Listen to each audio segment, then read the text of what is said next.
Hey guys, I wanted to make a quick video because I've been getting a lot of questions on exactly what I chose on Warmoth.com to make my custom Tom DeLonge guitar. So I'm just going to pretty much fly through this pretty quick. It's really simple, but hopefully it should help a lot of people with getting what I used. So to start off, I go up here to the left and I go to guitar, and then I go down to bodybuilder.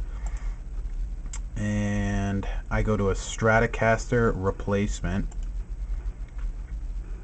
Then I chose solid. I mean, you could do a chambered if you wanted, but it is going to sound different. I go with right-handed, continue. I chose alder because that was what was originally in the Tom DeLonge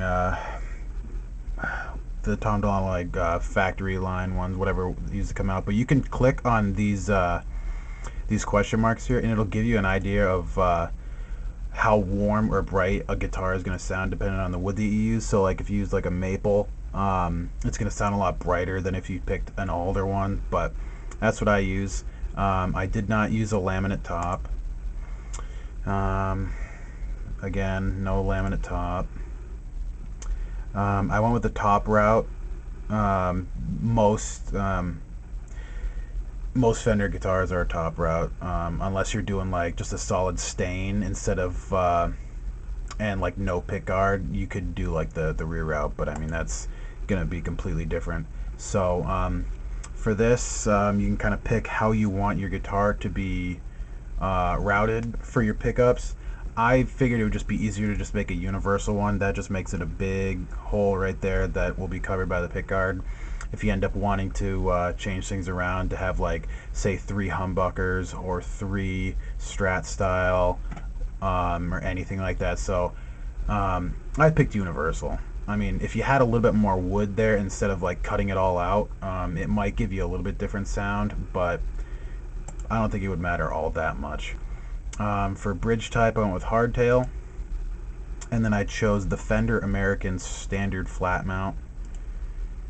And you see like the little cutouts right there. That will actually be cut out of the guitar when it comes in. I will talk a little bit later about how or how much of the guitar is actually drilled out and everything, because you will have to do some of the drilling yourself. For this, select the input jack route. I went with Strat top jack mount. You could go with the side jack hole instead of having one on the top here. It would be on the side, kind of like my Les Paul, I think, and the Telecaster.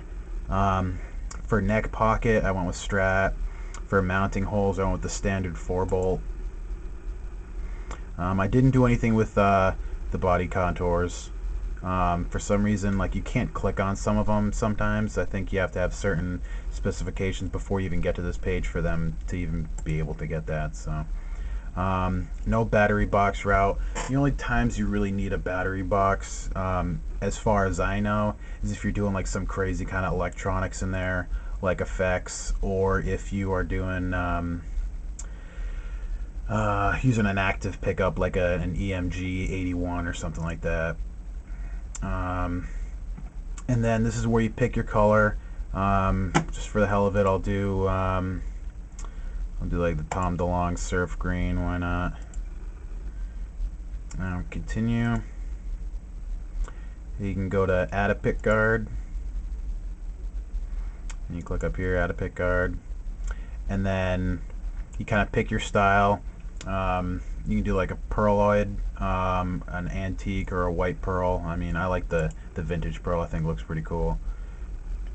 I realize you can't see everything that well on this video, but I mean, you definitely get the idea. And then right in this area here is where you pick how you want the pickguard to be cut out. Since it's just going to be the DeLonge style, I just went with a bridge humbucker right here.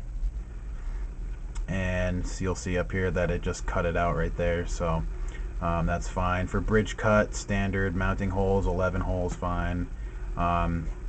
Since you're gonna have to drill the holes yourself, the mounting holes could be whatever you really want. For countersink, I just went with standard. I don't even know what a countersink is. For controls here, they actually have a section for the DeLonge volume position because it's a lot different from a regular control setting if I just chose the one volume. So you'll notice right here it actually has the hole like off to the side, like almost parallel, or yeah, parallel with the pickup. Instead it would be like a little bit closer to the pickup and further down, and that just wouldn't look that good. So then I go to continue. You don't have to worry about that because that would be picking a neck pickup, which you didn't select anything for. Same thing with the middle. And you get to the bridge. You can actually pick an invader pickup. They do have invaders, but they only have black ones. So if you wanted to make one like Tom's that looked exactly like Tom's and you only had a white invader, then you're gonna have to get it somewhere else, like musiciansfriend.com or eBay or something like that.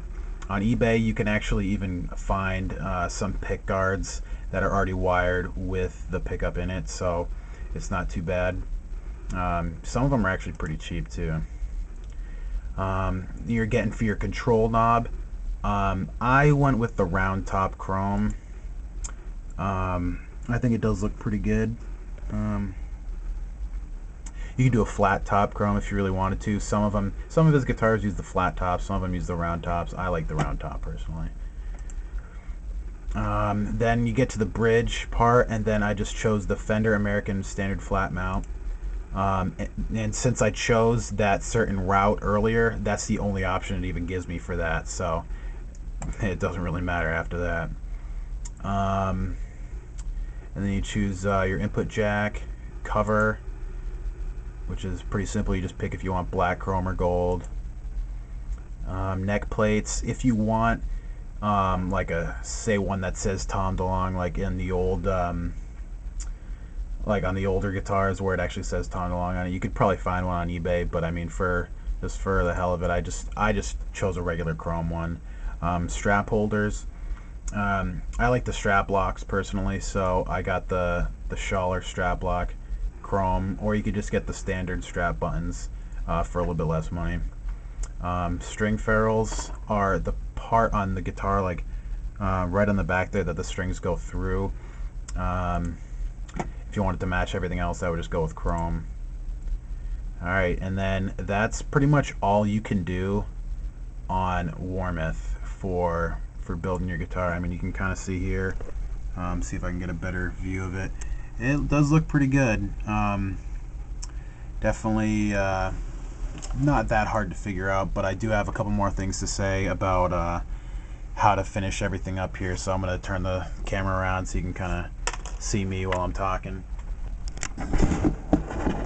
Alright, I've been getting a lot of questions, especially about like how to wire everything after you're done, and how to what to do for a neck and all that.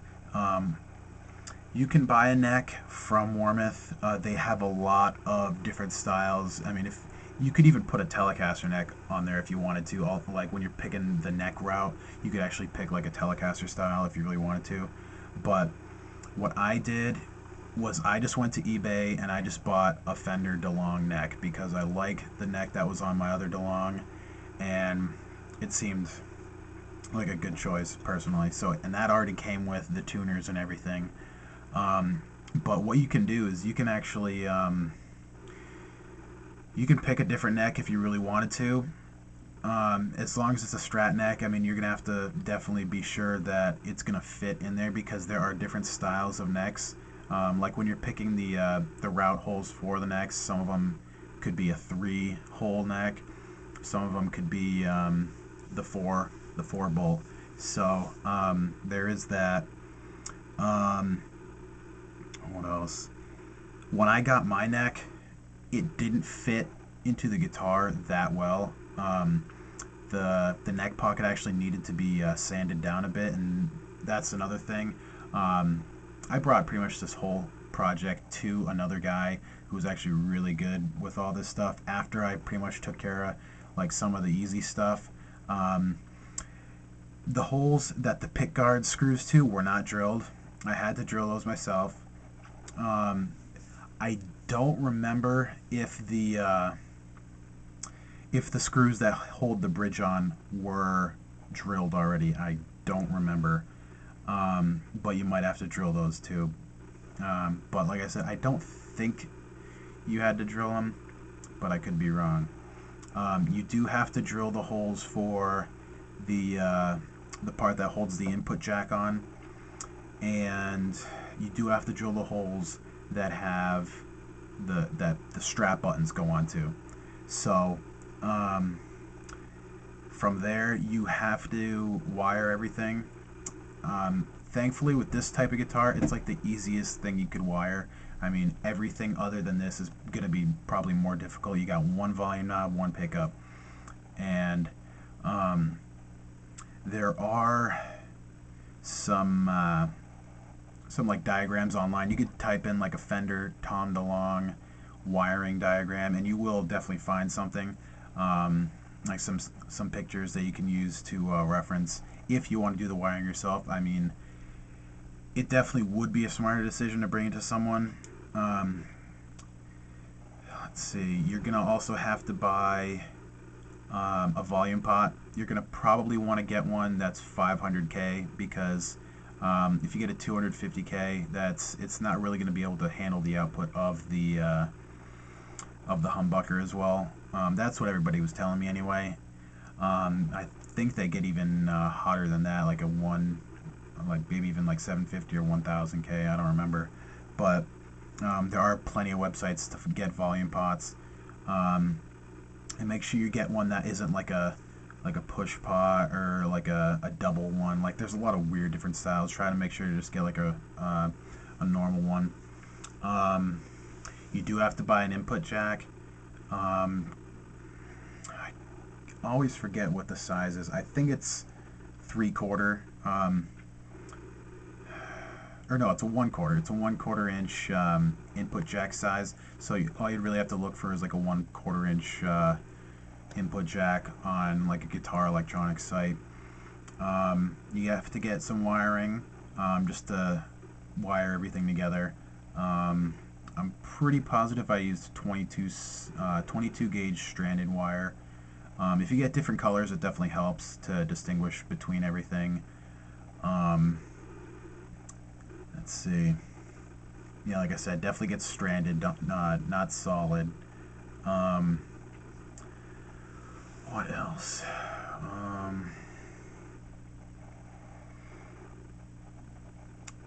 The string furls that go to the back of the guitar, they are very hard to get in. I almost screwed up the paint job a couple times trying to get them in there. So if you're gonna send this guitar to someone to fix up for you, I would definitely suggest leaving that for them too, because they'll probably end up like filing a little bit of the paint that goes like right around the string furls just to get them in there, because it could be a lot harder. Like I said, I almost cracked the paint more than once and I was freaking out. Besides that, I mean, I don't really know of anything else. Oh, you do have to get the screws for both the pickguard and the neck plate. I can't honestly remember the size that you need, though. I know you can find one specifically for the pickguard and for the neck plate on eBay or on any other website like that are specifically for that. Or you could try and match them up at like a hardware store with whatever you get, but make sure you get one that's the right length and the right head size. So it could be like 1.5 inch, like 10D or something for one of them. I mean, you got to try and match it up pretty good. Like the ones that I used for for my pickguard are actually like the head size is a little bit too big, but they came out okay. So I think that's pretty much it. If you have any questions, I mean, let me know. I mean, I'm no expert on this type of stuff, but it's definitely not as hard as you'd think. Someone did ask if it already comes painted. Yes, it does. They don't just give you like a spray can or something and just send it to you. But if you wanted to get like a custom paint job, I mean, you don't have to get a paint job done on Warmoth. And they have a ton of different styles too, but certain ones do cost more money. I really think that's it. I don't think I missed anything. Obviously, you're going to need a strap. Um,